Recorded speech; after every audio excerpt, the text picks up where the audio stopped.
The Saga of the Dawn of Ragnarok. With mighty Orstot, Eric's dragons broke the morning dawn that cloaked Lindisfarne like a shroud, hiding the death that rolled in with the waves.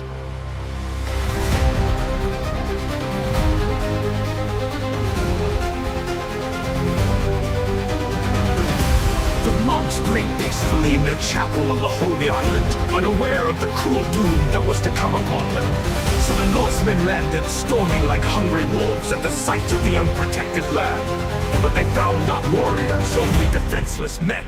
The monk screams echoed from the silent halls of the monastery. The air was filled with the dull sound of axe blows and the attackers' war cries. A song of horror accompanied the entry of the Black Angel of Death. But Sinar looked on contemptuously at the cruel slaughter as the monks fell by the blade's edge, slaughtered without resistance like cattle. A fight without honor for true warriors, only worthy of cowards and cutthroats. So he turned away from the bloody work, seeking the silence in a remote chapel. But he was not alone in the devastated place. A dying old monk lay there, bleeding from many wounds. Filled with rage, Sinar spoke to the moribund. So you die like bleating lambs in your weak faith. Your god is as helpless as you are. But the doomed man raised his head and spoke to the nameless one with a prophetic voice of the invincible gods of the mighty Roman Empire who ruled the world.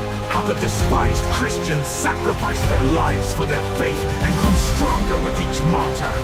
How they eradicated those gods from the hearts of men after centuries. How the godlike emperors finally became humble servants of the Christian God. That the day would come when the gods of the North would also fall. Then Sinar saw the truth in the monk's words. His world was doomed, even if it would take generations. This belief was both a consolation and a delusion for people, enslaving minds and souls with invisible chains, granting the rulers of the Christian God's grace absolute power. The dying man let out a final laugh, noticing the Norseman's realization. Sinar raised the axe in rage, then lowered it again, but with a smile on his face, the monk had entered the realm of the dead. And so a weak monk had defeated the mighty warrior in death.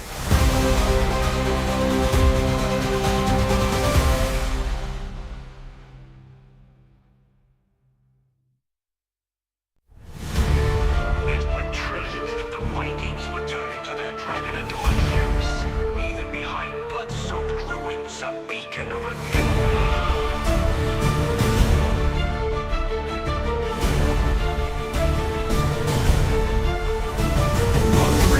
was now Earl Eric Ragnarsson, no longer called the Dog, but now known as Jormungandr. Name of the servant of the sea, dragon son of the cunning Loki. A king he became, highly praised by the scouts during his lifetime. But he had no offspring, so his line withered and finally forgotten in the stream of time. As the Hound had once promised, Sinar also became an important follower of the new king, a mighty champion in the service of Jormungandr, no longer called the Nameless, but Iron Fist. But the words of the dying monk kept returning, for Sinar knew that this was the beginning of the end of the gods. This was the dawn of Ragnarök.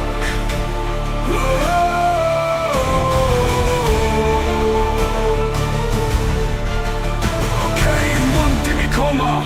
Þá hinni fornu góð falla og Vænheimer så by myrkrið þvældóms.